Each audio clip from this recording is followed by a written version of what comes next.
Warning: the following video might contain some moments that might not be suitable for younger viewers. Viewer discretion is advised.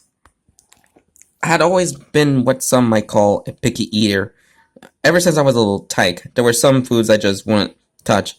No way, no how. Spinach, broccoli, and Brussels sprouts. All the classic picky eater items made my list, as well as some odd ones like whole milk, popcorn, and red meat. God, I hate red meat. Chicken and fish go fine by me, especially fried and crispy. And pork sometimes is sometimes okay, depending on the situation. But beef, veal, venison, mutton, all that stuff, you couldn't pay me to eat it. Too thick, too greasy, well, meaty, I suppose. It just puts me right off. Being a picky eater and all, and preferring the company of my video games and action figures to that of a sports team or other, more outdoorsy kids, I grew into your typical tall, pale, lanky, undefined teenage boy. To be frank, I sucked buns in gym class, and eventually I just stopped trying. And that combined with the fact that I hardly ate enough didn't exactly give me the figure of a young Adonis. Through most of my phenotype came from my mother's side, neither Chuck nor I inherited my father's blue eyes, thick blonde hair, or tendency towards clear skin. Instead, we got my mother's black hair, hazel eyes, and a bounty of pimples at puberty's onset. Had my dad's genes height-wise, so I shot up like a bean sprout, but try as I might, I never seemed to gain fat or muscle. Speaking of my dad, he was my best friend throughout the greater part of my childhood. He was a giant of a man, standing definitely above 6 feet. Of course, my childlike imagination combined with my diminutive stature at the time magnifying his height greatly, and to me, he seemed easily 20 feet tall. When he let me sit up on his shoulders, my little kid hands gripping tightly to his head through his well-trimmed, naturally blonde hair, I felt like I could see 3 blocks ahead. As I grew through puberty and started to shoot up to the old man's level, him and my mom constantly pushed me to eat more and get some real exercise. Through Dad had matured into a somewhat pot-bellied but still metamorphic office man working in claims adjustment. At my age, he had been a real bodybuilder type, a buff blonde beach dude who liked to surf, skateboard, and hit the gym. He would often pass tips down to me and my younger brother, Chuck. You gotta get your protein, guys. And meat's the best way to do that. Red meat gets you the iron you need in your bloodstream, too. He would advise, usually while driving us to or from school. Mom was usually busy around the house or at some charity event, so Dad tended to be our chauffeur and playmate in our youth. That didn't mean Mom neglected us. Goodness, no. We just saw her less, but she was always there at mealtime, lovingly doling out helpings of whatever dish she prepared for the family that day. Mom had a habit that always did get on my nerves. From when I first learned to talk on through my whole childhood, always be sure to tell her exactly which foods I did not like. I did this in the hopes that she would take the hint and stop serving them to me. What I didn't count on was her persistence. She was a real health nut, and believed early in the incomparable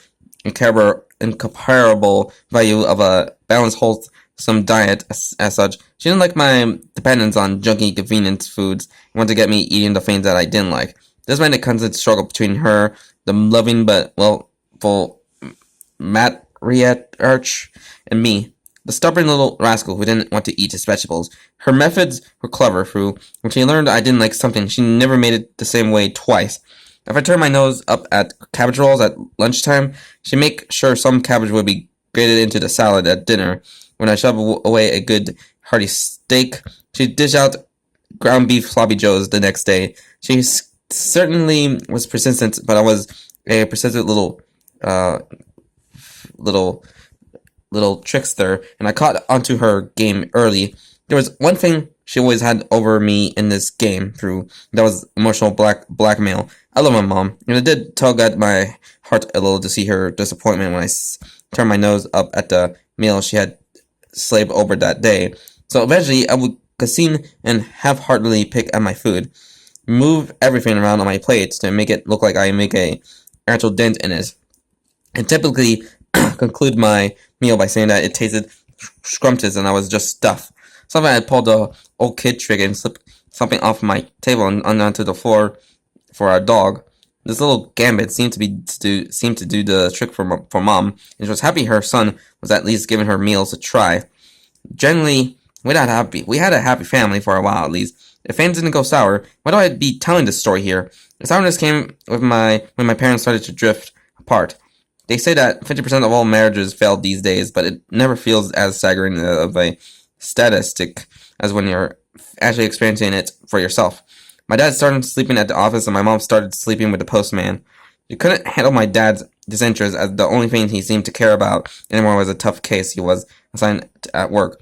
When Dad cut on to Mom's infidelity, he was furious. My parents' arguments would last late into the night, waking the neighbors up with litanies of profanity. The divorce was ugly, and it hurt all of us. My mom got custody over us, but we were to stay at our dad's place every weekend. Both of our folks seemed, well, really broken for a while.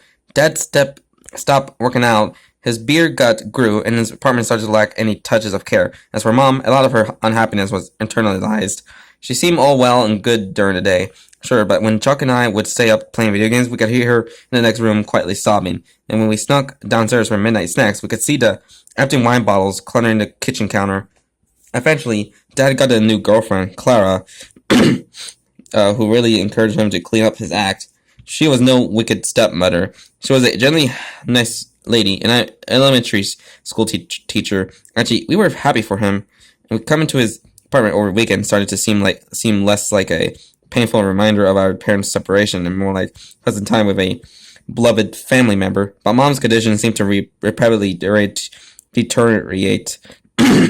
Where Dad had found success looking for someone new to share his life with, Mom seemed to be stuck sifting through punks to try and find a new boyfriend. The ones we had met all turned out to be real heels, boozers, liars, ex-cons, the general no-good types that nobody ever wants to see their mother with.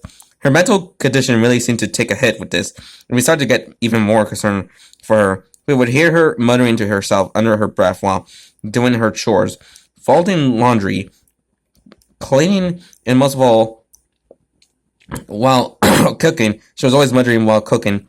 What came out audible to us were only a few tidbits, quiet murmurs, and that seemed to revolve around health and balance. Bare spices and ingredients and serving the best. She was clearly commenting on her cooking, forcing all the negative energy of her divorce and failed dates into trying to perfect her recipes. I started to notice her cooking with a lot more meat. She always won for lighter recipes and vegetarian alternatives, so this came as a surprise to me. I had considered that maybe it was some sort of bodily response to distress, that she had been craving meat as comfort food to see her through this emotional storm. But her condition overall concerned Chuck and I greatly. We urged her to try and speak to a professional about it. She would always give us her gentle little smile and said she planned on finding a therapist, but we never really saw her take any measures to this. And on one hot, hazy Thursday night in July, Chuck and I were getting ready to head off to our dad and Clara's apartment, just 40 minutes away in a bustling little town close to my dad's office. We tossed our school books in a bag and carefully stored our Xbox 360 and some games to take along, as they were the only thing we really needed to transfer between houses.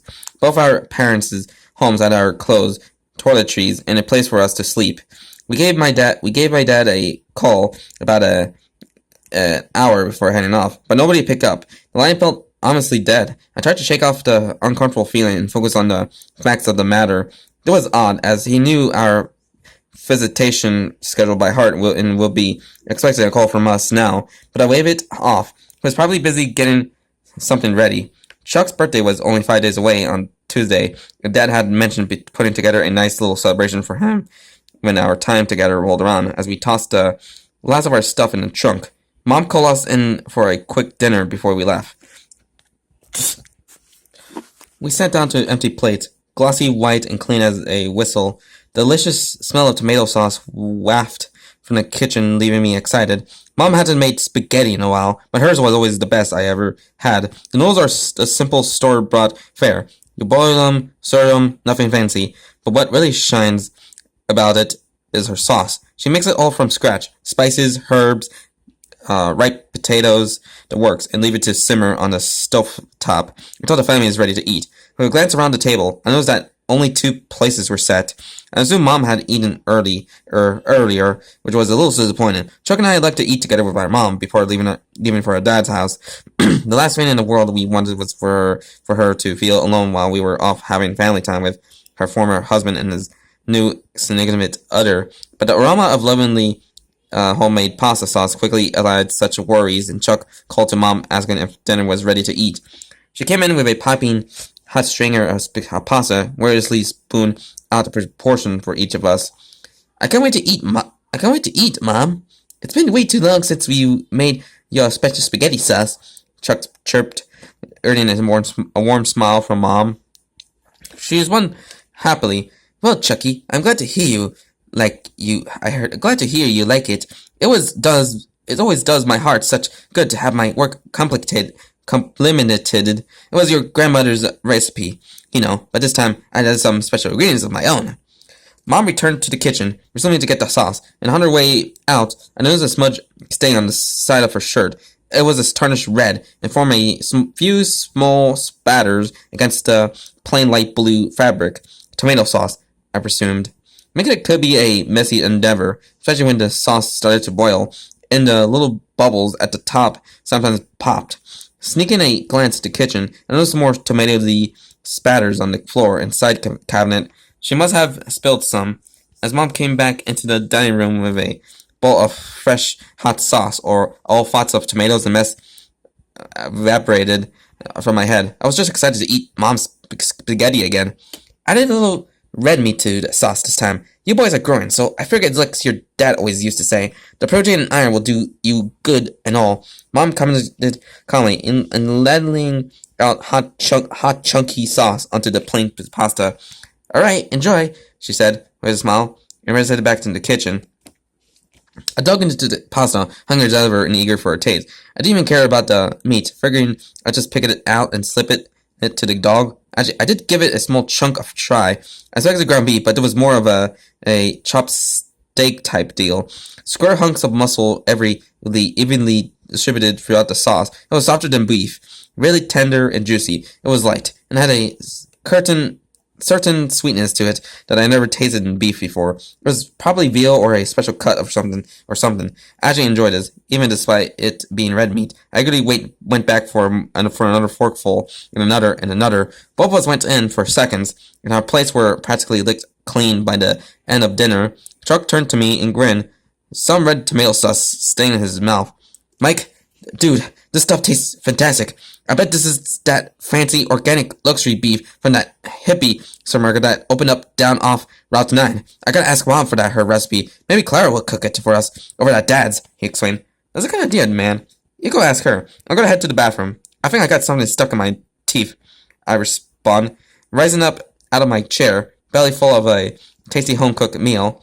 Walking down the hallway to the bathroom, I noticed some things that were off from this morning.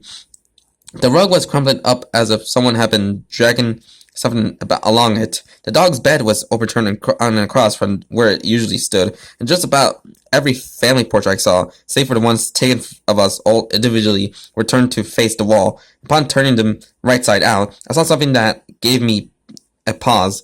In each and every one, my dad's face was scratched out. I was very concerned now. My mom might be in a much worse state than she had indicated. To deface our family photos, our memories of time spent together, and love we all shared for each other, must have taken an rage towards my father that I would never have guessed she had inside her. I vowed to myself that I would talk to her very seriously tonight about seeing that therapist, and make absolutely sure she followed through with it this time. Entered the bathroom, I flicked on the light and glanced into the mirror, my tongue flicking around my teeth, attempting to dislodge something stuck between. After a minute's struggle, the thing gave way, and I spit it out into the sink. What I saw made me vomit up that homemade, lovingly prepared meal right into the toilet. It was a lock of blonde hair, every scrap of scalp still attached.